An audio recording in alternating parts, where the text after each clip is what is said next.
Boa noite, feliz ano novo. O tema da nossa palestra, quando a gente colocou lá na divulgação, é: você acredita em segunda chance? Não foi esse? Pensa só, né? Eu vou falar hoje da parábola do filho pródigo. Acho que todo mundo conhece essa parábola, né? E essa parábola, Jesus propôs 3 parábolas depois que ele foi para um jantar, ele fez um jantar. E naquela época, na época de Jesus, até hoje, quando você convida pessoas para comerem com você um jantar, são pessoas que você considera, né? Então, assim, são amigos, ou até moço de negócio, mas são pessoas que você tem um bom relacionamento, né? E você quer compartilhar alguma coisa com elas. E aí, né, ele sentou, começou o jantar, e aí o texto de Lucas, no capítulo 15, fala assim: todos os publicanos e pecadores se aproximaram para ouvi-lo. Os fariseus e os escribas, porém, murmuravam: esse homem recebe os pecadores e come com eles?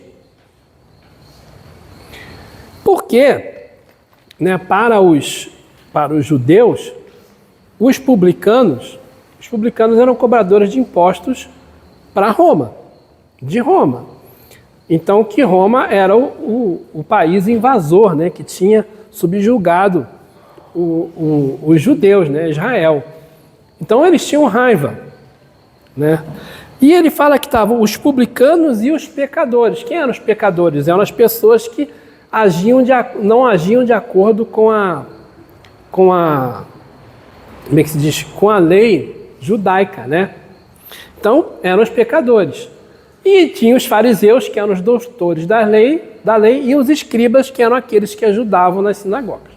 Então, Jesus estava ali nessa situação e almoçando com o publicano, com o pecador, e tinha os fariseus e os escribas também. E aí ele propõe uma parábola. Ele propõe, na verdade, 3, mas eu vou falar só de uma, que é a parábola do filho perdido, o filho fiel, o filho pródigo. Eu vou ler direto aqui. Disse-lhes ainda: um homem tinha 2 filhos. O mais jovem disse para o pai: pai, dá-me a parte da herança que me cabe. E o pai dividiu o bem entre eles. Poucos dias depois, ajuntando todos os seus haveres, o filho mais jovem partiu para uma região longínqua e ali dissipou sua herança numa vida devassa. Gastou tudo. Sobreveio àquela região uma grande fome e ele começou a passar privações. Foi então empregar-se com um dos homens daquela região, que o mandou para os seus campos cuidar de porcos. Ele queria matar a fome com as bolotas que os porcos comiam, mas ninguém lhes dava. E caindo em si disse: quantos empregados de meu pai têm pão com fartura e eu aqui morrendo de fome? Vou-me embora procurar meu pai e dizer-lhe: pai, pequei contra o céu e contra ti. Já não sou digno de ser chamado teu filho. Trata-me como um dos teus empregados. Partiu e foi ao encontro do seu pai. Ele estava ainda longe quando o seu pai o viu, e encheu-se de compaixão, correu e lançou-se-lhe ao pescoço, cobrindo-o de beijos. O filho então disse: pai, pequei contra o céu e contra ti. Já não sou digno de ser chamado teu filho. Mas o pai disse aos seus filhos: ide depressa, o pai disse aos seus servos: ide depressa, trazei a melhor túnica e revesti-o com ela. Ponde um anel no dedo e sandálias nos pés. Trazei o novilho cevado e matai-o. Comamos e festejemos. Pois este é meu filho, e por este meu filho estava morto e tornou a viver. Estava perdido e foi reencontrado. e começaram a festejar. Seu filho mais velho estava no campo. Quando voltava, já perto de casa, ouviu músicas e danças. E chamando um servo, perguntou o que estava acontecendo. Ele lhe disse: é teu irmão que voltou, e teu pai matou um novilho, porque recuperou com saúde. Então ele ficou com muita raiva e não queria entrar. Seu pai saiu para suplicar. E ele, porém, respondeu ao seu pai: há tantos anos que eu te sirvo e jamais transgredi só dos teus mandamentos. E nunca me deste um cabrito para festejar com meus amigos. Contudo, veio esse teu filho que te devorou teus bens com prostitutas e para ele matas o novilho cevado? Mas o pai lhe disse: filho, tu estás sempre comigo e tudo o que é meu é teu. Mas era preciso que festejássemos e nos alegrássemos, pois teu irmão estava morto e tornou a viver. Ele estava perdido e foi reencontrado. Esse é o texto, acho que todo mundo conhece bastante esse texto, né? Mas a gente está ouvindo esse texto hoje, 2026, no Brasil, né, em Petrópolis. Mas vamos ouvir esse texto no século I, no ano 30, 32, 33. Como é que era a sociedade na época? A sociedade era uma sociedade patriarcal. E aquelas pessoas dessa parábola aí, né, que era uma fazenda, eram o quê? Camponeses. Eram pessoas que viviam da terra. E como é que eram as aldeias naquele tempo? Vocês acham que uma aldeia tinha 100 casas? Não. Nazaré, que é a cidade onde Jesus nasceu, os arqueólogos hoje chutam que tinha umas 80 casas a cidade. Então, uma aldeia devia ter o quê? 20 casas, 30 casas, 20 famílias, 30 famílias. Era uma comunidade ali, né? E era uma sociedade patriarcal. E o pai, ele tinha então uma fazenda, ele tinha propriedade. Segundo a lei judaica, a herança do primogênito, do filho mais velho, era 2/3 de tudo, porque o filho mais velho era quem representaria o pai na falta dele. Na falta do pai, quem vai representar o pai vai ser o filho mais velho. Então, a parte da herança dos filhos era: o primogênito ganhava 2/3. O resto dividia 1/3. No caso, tinha 2 filhos. Então, o filho mais novo, ele tinha direito a 1/3. Só que, como eu falei, uma sociedade patriarcal em que existia um respeito muito grande pelo segundo mandamento, honrar pai e mãe. E eles, né, tratar mal a um pai era um pecado capital. E desejar a herança do pai era o mesmo que desejar que ele estivesse morto. Né? Se você quer o dinheiro, a herança do teu pai, antes da hora, porque você queria que ele estivesse morto. Então isso é uma grande ofensa ao pai. E o outro filho, né, o filho mais velho, teria direito a 2/3, mas enquanto eles estão com aquela fazenda, vamos falar assim, né, funcionando, ela podia, né, o capital podia aumentar.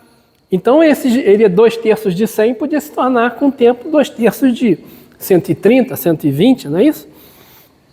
Então, o filho mais novo chega e faz essa afronta ao pai. E como vocês veem, estou falando de uma cidade, né, de uma aldeia pequenininha, de camponeses, a terra, ela tinha muito valor. A terra não era igual para a gente aqui, quando a gente compra e vende um apartamento ou uma casa ou um terreno. A terra era subsistência. Não existia dinheiro, não tinha o valor que tem hoje. Você entende o que eu estou falando? As pessoas viviam da terra, né? E o escambo também fazia parte da economia local. Então, o filho mais novo chega para o pai e fala que quer a parte da herança dele, para ir embora. Uma grande ofensa ao pai, uma ofensa ao irmão e uma ofensa à aldeia. Porque, né, ele também está dividindo uma coisa que, na verdade, todo mundo usufruía. Porque naquela época não dava para você imaginar que eu tinha um arado, né, o Marcelo tem um arado dele, né, a Marta tem um arado dela. Não, a gente dividia o arado. Na hora de fazer a colheita, todo mundo fazia a colheita para todo mundo. Era uma coisa, né, da sociedade, da aldeia, da coletividade. E aí, quando ele faz isso, ele também ofende ali a aldeia e está ofendendo a aldeia não só por causa da parte da terra, mas também ofendendo porque ele estava querendo que o patriarca morresse. Mas, mesmo assim, o pai, né, vai e entrega para ele os bens dele.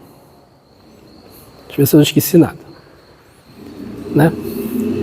Aí, né, como é que depois disso o que acontece?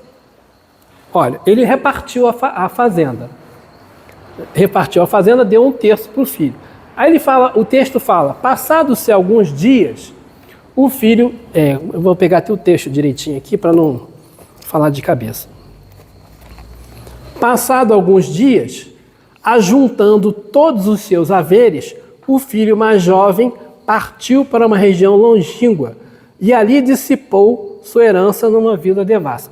Então ele pegou, a gente subentende que ele vendeu 1/3 da fazenda, pegou o dinheiro e foi embora, porque ele não vai deve ter vendido o boi, a ovelha, né, a colheita, vendeu tudo, passou os cobres e foi embora. E foi para um lugar longínquo. E nesse lugar ele viveu uma vida devassa, que é o que está dizendo ali no texto, né? Aí, só que ele gastou tudo. Gastou tudo. E veio uma fome. Quando veio a fome, ele foi procurar trabalho.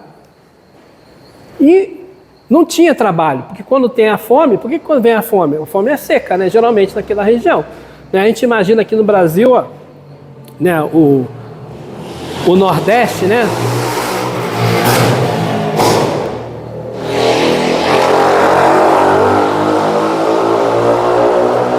A seca, né, no Nordeste, aqueles lugares bem pobres, né? Aquelas vaquinhas magrinhas, né? Aqueles jegues magrinhos, né? Tudo seco. Era a fome. E aí ele vai procurar emprego.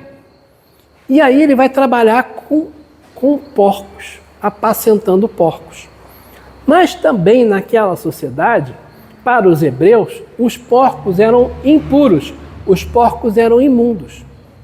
Está lá no Levítico, capítulo 11, se não me engano, dizendo lá quais são os alimentos que eram puros e os que eram imundos. E os porcos estão dentro dos imundos. E os judeus, se pudessem, eles passavam longe de porco. Eles não queriam chegar perto de porco. E ele vai, então, vai trabalhar para cuidar dos porcos. Mas ele passava fome. E aí não davam comida para ele. A única comida que ele tinha era a mesma comida dos porcos. Olha só. Que era uma bolota. Eu até descobri o nome do negócio aqui, eu esqueci onde é que está. E aí, alfajor, como é que é? Umas bolotinhas aí, eram umas sementes que hoje em dia o pessoal diz que é um tipo de cacau. É um substituto do cacau. Mas um alimento com pouco amargo e com pouco, como é que eu vou falar, poder nutritivo. E ele então continuava com fome. Aí ele chegou no fundo do poço. Fundo do poço. Aí eu falei, cara, o que eu estou fazendo aqui? Na fazenda do meu pai, até os trabalhadores comem pão, bebe água, não passam fome. E eu aqui longe, larguei tudo longe. Gastei tudo que eu tinha, fiz a maior besteira, dancei. Aí ele se arrepende, e fala, peraí,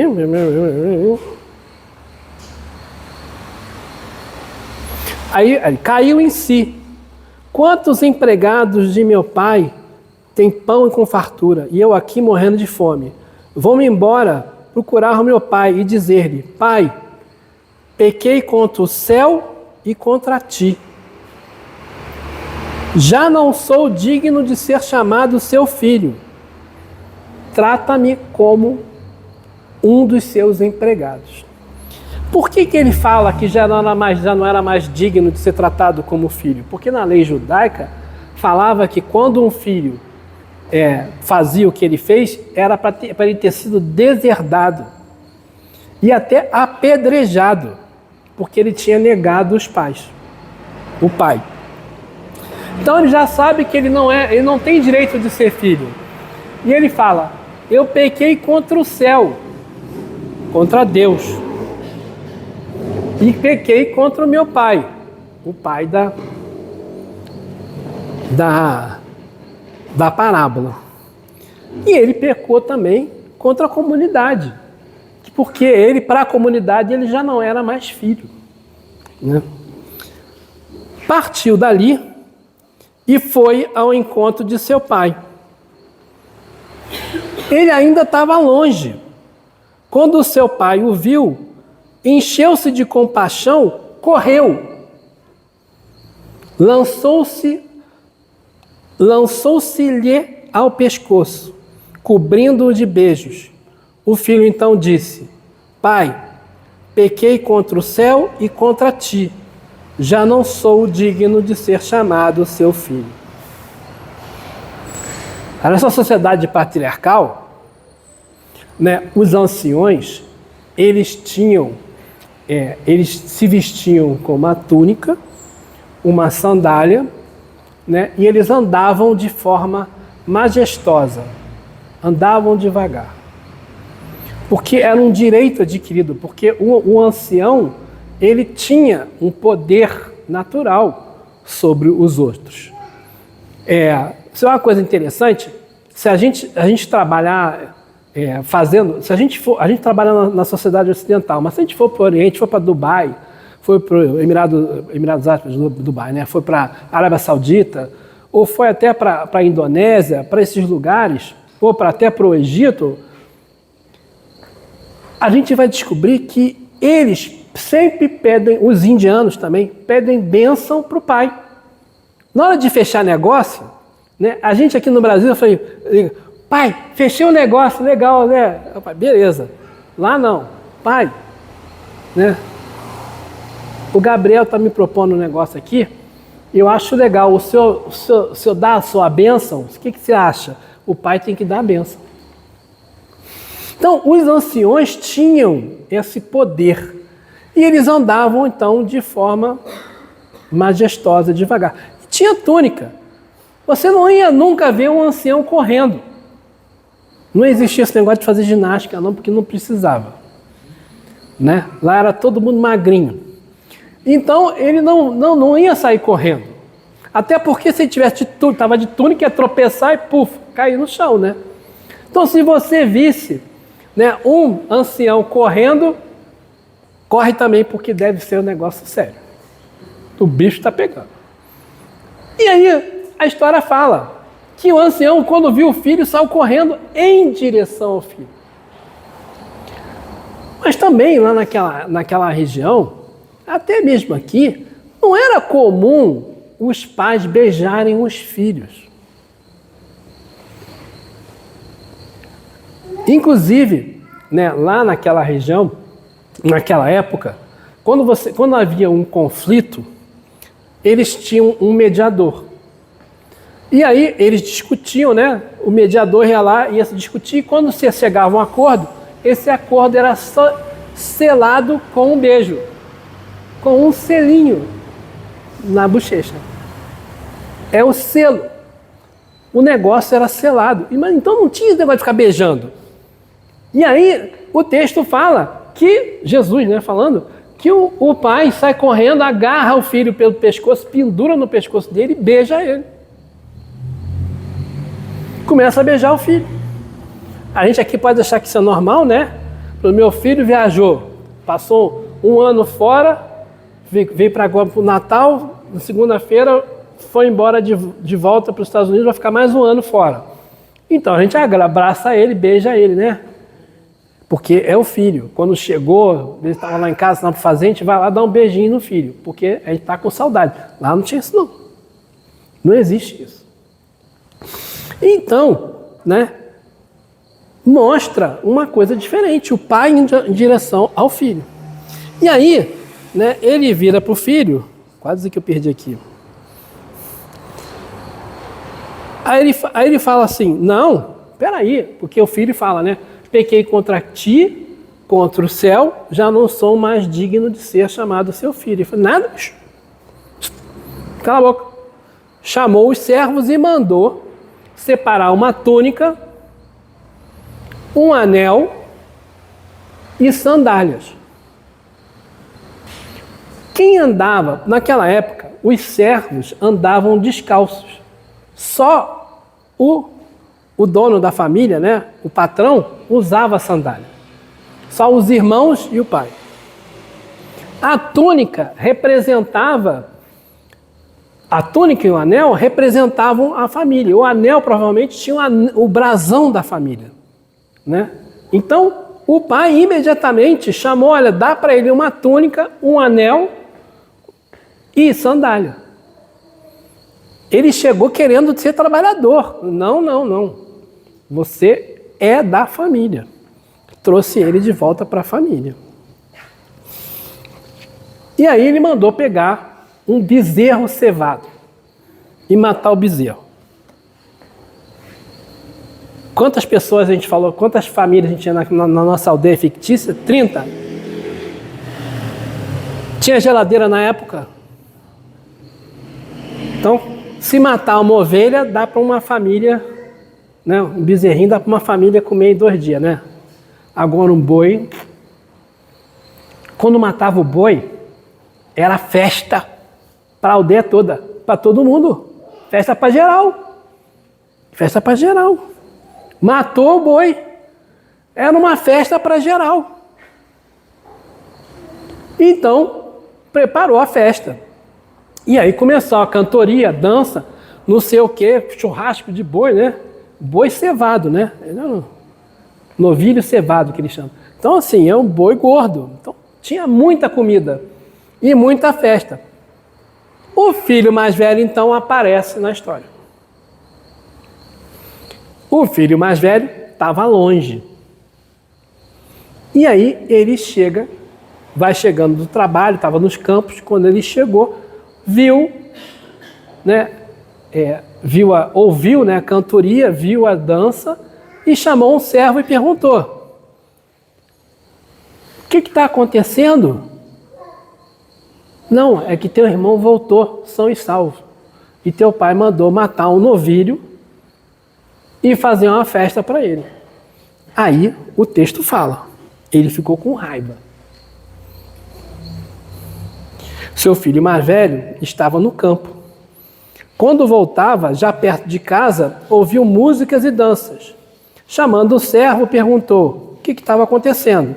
Ele lhe disse: é teu irmão que voltou e teu pai matou o novilho cevado, porque recuperou com saúde. Então ele ficou com muita raiva, não queria entrar. Aí o que o pai fez? O pai saiu da festa para suplicar para o filho. O filho mais velho estava com raiva, estava com inveja, né? Mas o pai saiu para suplicar-lhe.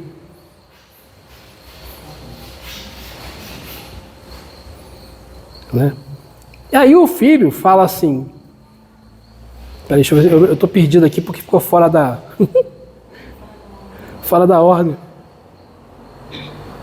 13, 19, 20. O filho ficou com muita raiva, com muita inveja, porque ele sempre fez tudo direitinho, ele seguia as regras. Né? Aí o pai fala assim, filho, tu estás sempre comigo, e tudo que é meu é teu. Mas era preciso que festejássemos e nos alegrássemos, pois que esse teu irmão estava morto e tornou a viver. Ele estava perdido e foi encontrado. O filho mais velho, ele estava com raiva, porque ele sempre fez tudo. Eu perdi o texto ali, mas ele fala no texto, eu sempre fiz tudo o que você mandou, eu segui todas as regras, eu fiquei com você o tempo todo, fiz tudo conforme os mandamentos, conforme as leis. E você faz isso e você nunca me deu nenhuma ovelha para eu festejar com meus amigos. É esse o texto.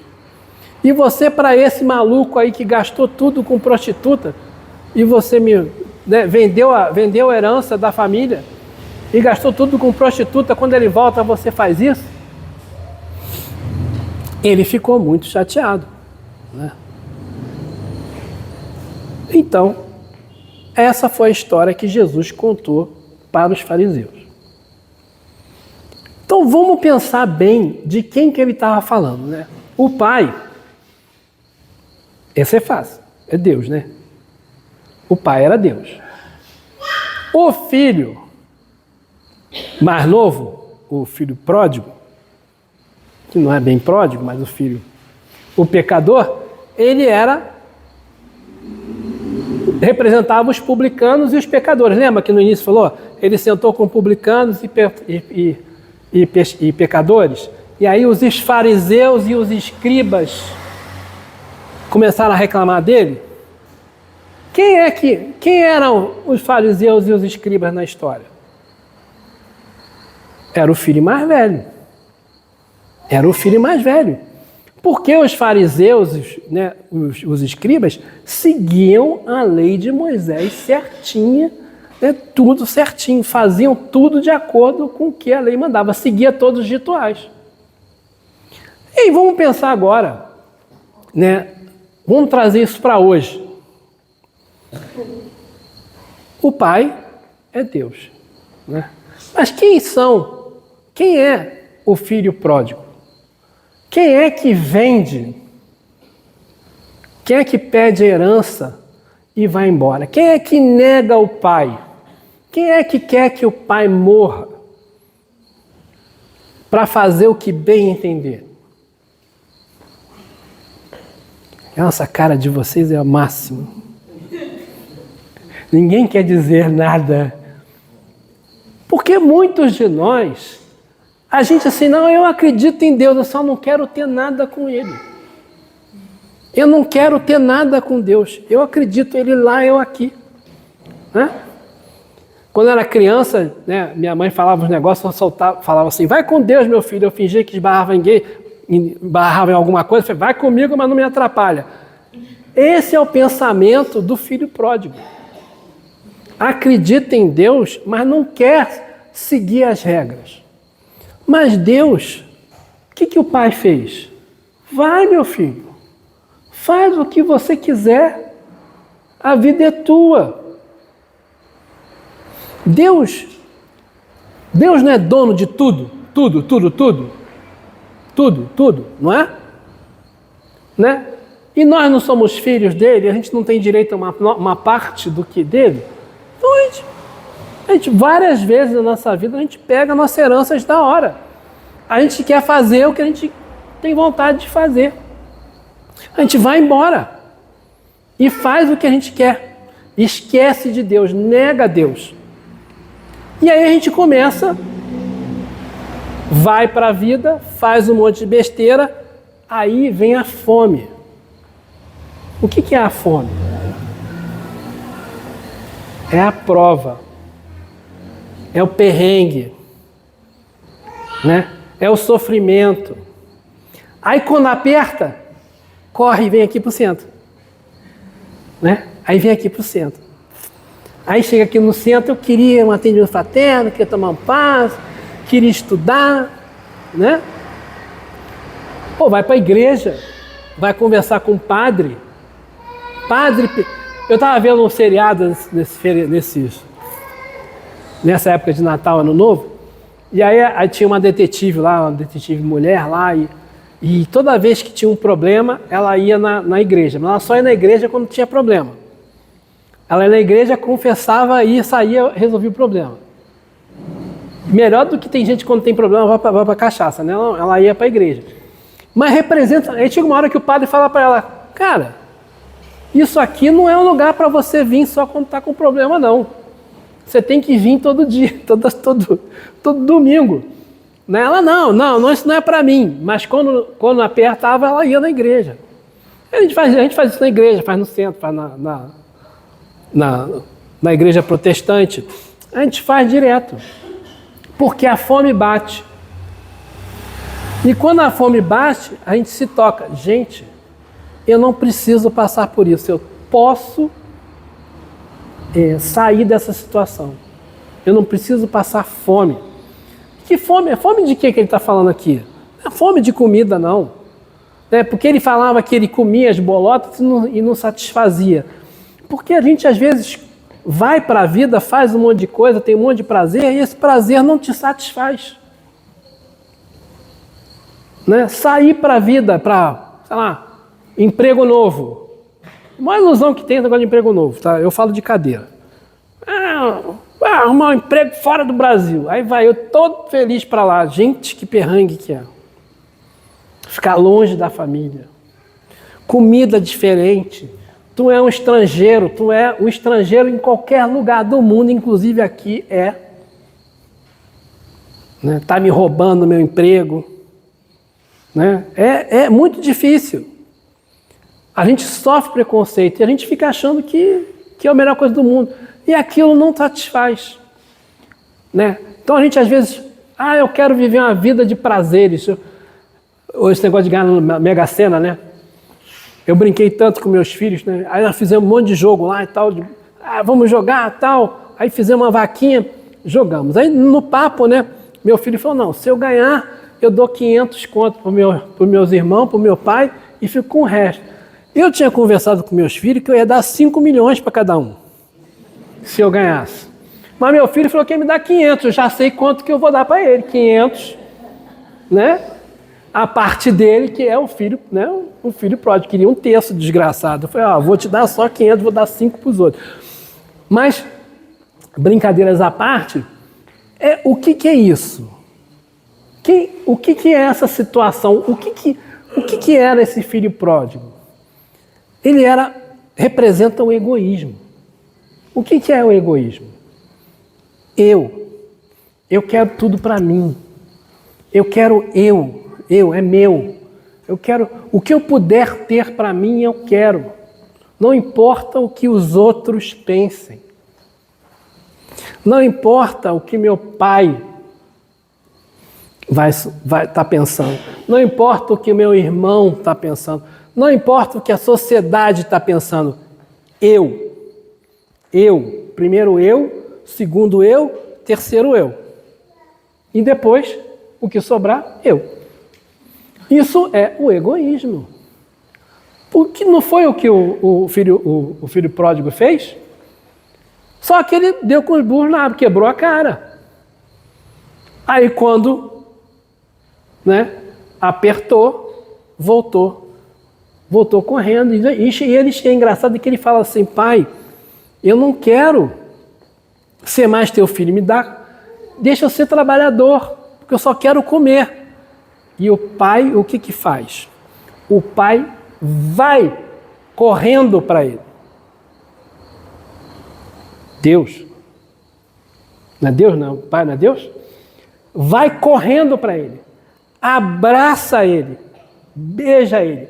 Acolhe ele. Dá a túnica. Dá o anel com o brasão da família. E dá o chinelo. Dá a sandália. Porque ele era filho. Qual é a diferença entre filho e servo? Os servos também atendiam a família, não atendiam? Andavam descalços, mas atendiam. Mas os servos, eles faziam tudo que o pai queria, não trabalhavam, não atrapalhavam, mas eles exigiam uma remuneração. O servo exigia uma remuneração, alguma coisa em troca. Guarda.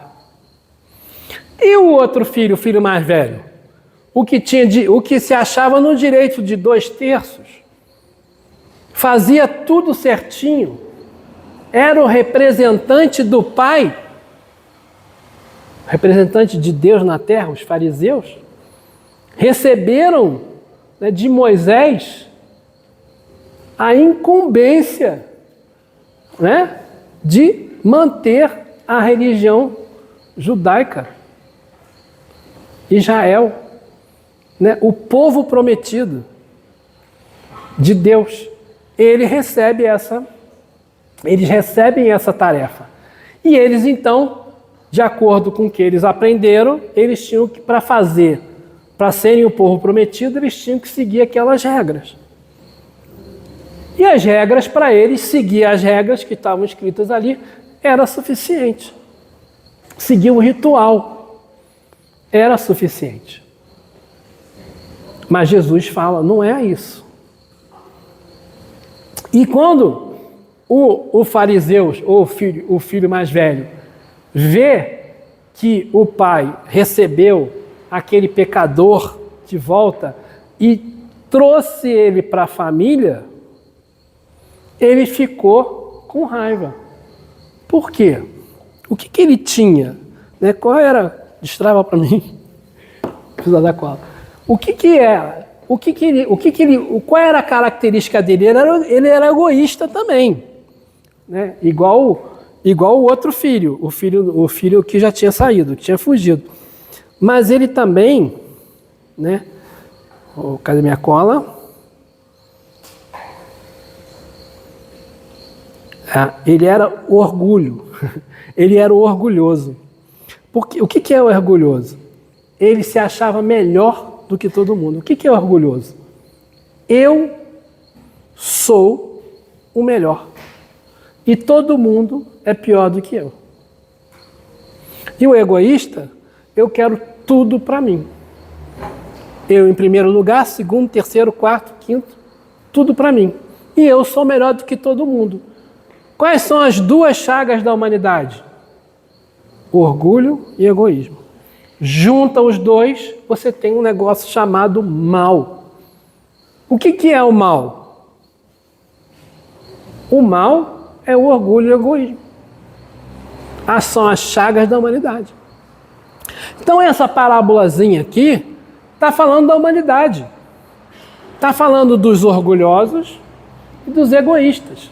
Está falando do mal. Mas nas duas situações, o que aconteceu quando o filho mais velho chega e fica com raiva, né? Porque está tendo a festa.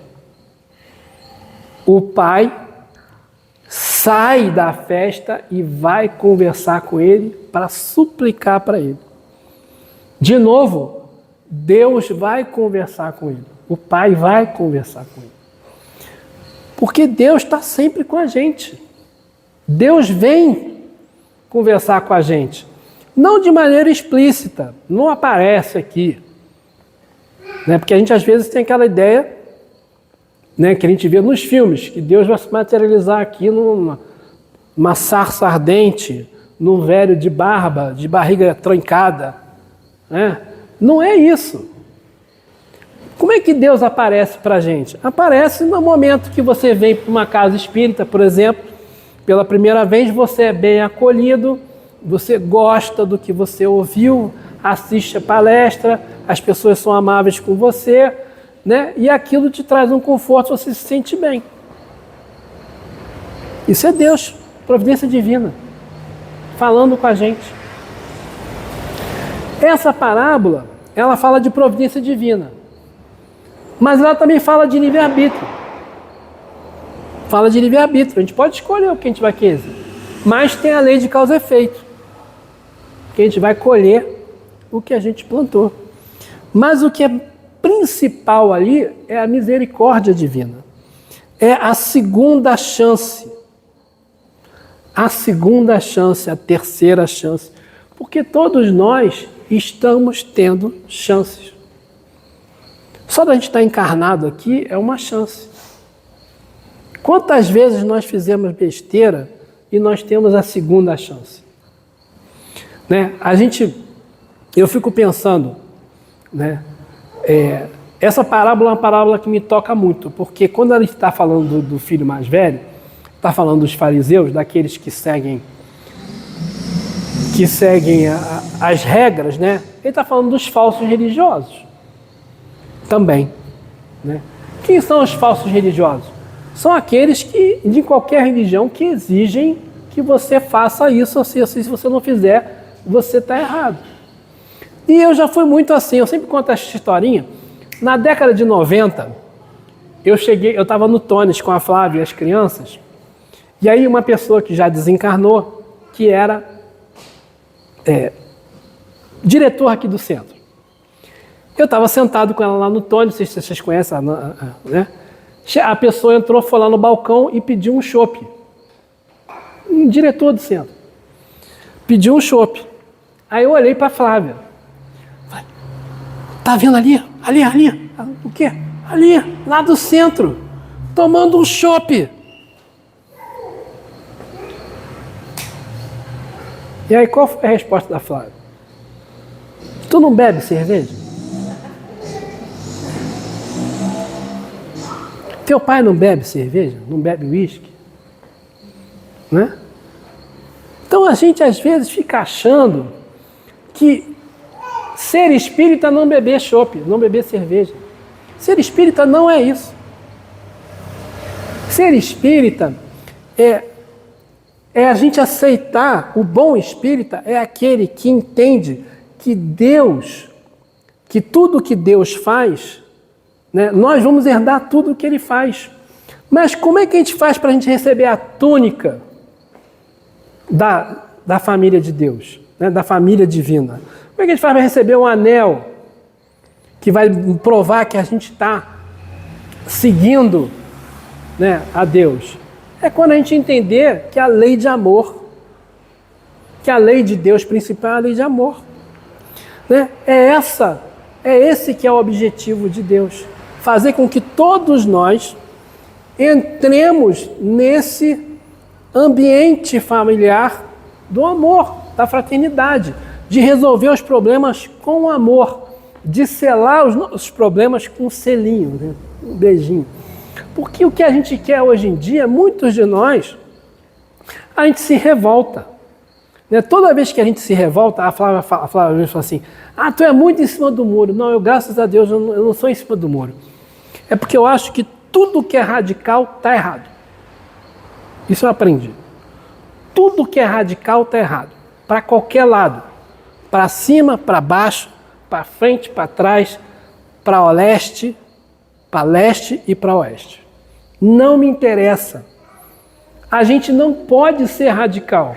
Nós somos radicais na política, no esporte, na ciência, na defesa da ciência.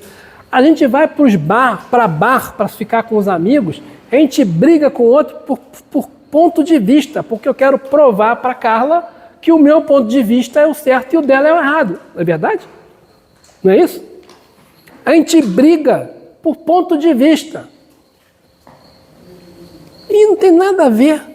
Não faz sentido, né? O cara que, né, o pessoal fala, né, a pessoa que tem muito inteligência, tem muito conhecimento, ganha os argumentos. E quem é sábio não entra na briga. Por que eu tenho que ganhar todos os argumentos? Por que o que eu estou falando é o que serve, é o que vale? Porque a gente ainda é orgulhoso. O orgulhoso é assim. Eu quero ganhar um argumento. Por que você brigou com fulano? Porque eu queria ganhar argumento. Eu conheço uma pessoa, eu não posso falar, tomara que não veja isso. Eu conheço uma pessoa que briga com o outro mesmo sendo contra. Só para ir ganhar o argumento. Eu sou contra alguma coisa. Digamos, eu sou Flamengo, né? Aí Carla é Botafogo, Vasco. Carla é Vasco. Aí só que eu vou discutir com ela, não com ela, fingindo que ela fosse Flamengo, eu me finjo de Vasco para brigar contigo, mas eu sou Flamengo. Não é porque, mas só para poder ter uma briga, para ganhar um argumento, para provar que eu sou argumentar. Gente, isso não faz sentido. Porque a gente não precisa disso. Isso se chama orgulho. Nós vivemos numa sociedade em que a gente é educado, né, a ter sucesso. E para você ter sucesso, o que é ter sucesso hoje em dia na sociedade? Há muitos anos, né?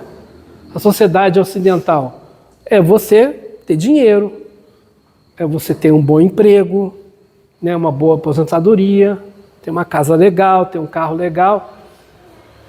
Isso não é sucesso. O sucesso é você... Vou dar uma má notícia para todo mundo, tá? Quando a gente morrer, todo mundo vai morrer.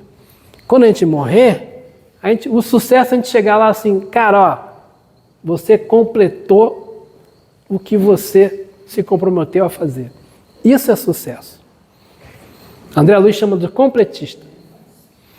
Todo mundo vai desencarnar, todo mundo vai morrer. Mas quem vai morrer é o corpo. A alma vai continuar. Uns vão mais rápido do que outros. Eu vou ser o último aqui de todo mundo, com certeza. Mas, aí vocês me esperam lá, tá? Mas assim, não, porque eu já combinei. Minha programação é 120. 120. Deus abençoe. É, inteiraço. Sem dor no joelho. Sem dor no joelho, nem nada. Então assim, né, a gente precisa viver, a gente precisa ser otimista, a gente precisa acreditar no outro, a gente precisa deixar de ser egoísta, precisa deixar de ser orgulhoso, a gente precisa trazer a lei do amor. Isso não é fácil. Eu estou falando aqui com vocês, mas eu não faço nada disso não, tá? Até a página 2, né? Né, outro dia, porque a pessoa quando chega no centro espírita, né? Vocês estão chegando pela primeira vez, né? Chega assim, nossa, que legal, a pessoa, você entrou ali, né? A pessoa, seja bem-vindo, primeira vez, vou te mostrar o centro. A pessoa vem e mostra o centro. Mas, nossa, que lugar legal, a pessoa faz a palestra, né? Palestra legal, palestrante super simpático, depois vai ter o passe, adorei, aí começa a frequentar, e depois uns 2 meses, fala, no fulano aí não é mole não, hein? Fulano fala umas coisas bonitas, mas na hora do vamos ver, Mas porque nós somos assim, todos nós somos assim. A gente trabalha para tentar se melhorar, mas todos nós, né, ainda somos um dos filhos da parábola. Tem hora que nós somos o filho pródigo, tem horas que nós somos o filho mais velho. Mas, no tempo todo, o Pai está olhando por nós. Quando a gente quiser, a gente se tocar, Ele vem para a gente. Vai nos abraçar, vai nos dar a túnica, vai nos dar um anel e a gente vai calçar a sandália. Porque a gente vai deixar de ser servo, a gente vai deixar de fazer o bem para receber alguma coisa de volta. Não estou dizendo que nenhum de vocês aqui pensou assim, não, se eu ganhar na Mega Sena, eu vou doar tanto por cento. Alguém pensou? É a história do servo. Não, pessoa inteligente não joga. Eu joguei. Eu fiz 10 jogos. Eu fiz a conta. Eu sei estatística, combinação de 60, 6 a 6, dá 1 em 50 milhões, 700 e poucos mil. E eu jogo. Por quê? Porque eu ainda sou o filho pródigo. A pessoa inteligente não joga. Então, assim, agora falando sério, né? A gente, às vezes, se comporta como servo também. A gente faz as coisas querendo retorno. Poxa, eu vou no centro todo dia, faço tudo e agora eu estou doente? Quem nunca pensou isso? Né? Eu vou lá, eu trabalho, eu dou passe, eu faço palestra, eu coordeno estudo, eu faço não sei o quê, estou no ambiente, estou no terceiro céu, né? No movimento espírita, eu faço isso, faço aquilo. Como é que pode isso acontecer comigo? Nós ainda pensamos assim, esse é o pensamento do servo. E às vezes a gente se comporta também como filho de ou um filho ou outro. O que nós precisamos realmente é a gente aprender, que foi o que Kardec trouxe para a gente, que Jesus trouxe para a gente o tempo todo. A gente precisa aprender a viver a lei do amor, que não é fácil, principalmente quando passa aquele barulho ali embaixo, vocês viram a minha cara, né? A lei do amor bateu ali com toda intensidade, né? Tudo que eu pensei de bom para ele. Por quê? A gente ainda não consegue entender o que está acontecendo. O dia que a gente conseguir se colocar no lugar do outro, entender por que ele faz isso, por que o outro está sofrendo, por que o outro sofre com isso, por que o outro faz isso ou faz aquilo, vai ser mais fácil para a gente ajudar o outro. Mas no momento nós ainda estamos na fase, primeiro eu vou me ajudar. Né? Isso aqui eu deixo para a próxima encarnação. A gente também fala assim. Mas faz parte. Eu estou tentando melhorar aos pouquinhos, eu vou indo, que eu sei que ainda tem muita encarnação pela frente, mas todos nós temos esse objetivo. O determinismo divino todo mundo evolui. Todo mundo vai ser espírito puro. Daqui a 1 bilhão de anos, daqui a 1 milhão de anos, daqui a 1000 anos, eu não sei. Mas todos nós ainda vamos ser. Todos nós vamos nos tornar espíritos puros. Até aqueles que estão na Bangu 1. Todo mundo. Todo mundo. Uns vão mais rápido, outros vão mais devagar. Mas todo mundo vai chegar lá. Tá bom? Uma boa noite a todos. Espero que tenham gostado. Feliz Ano Novo mais uma vez. Até a próxima.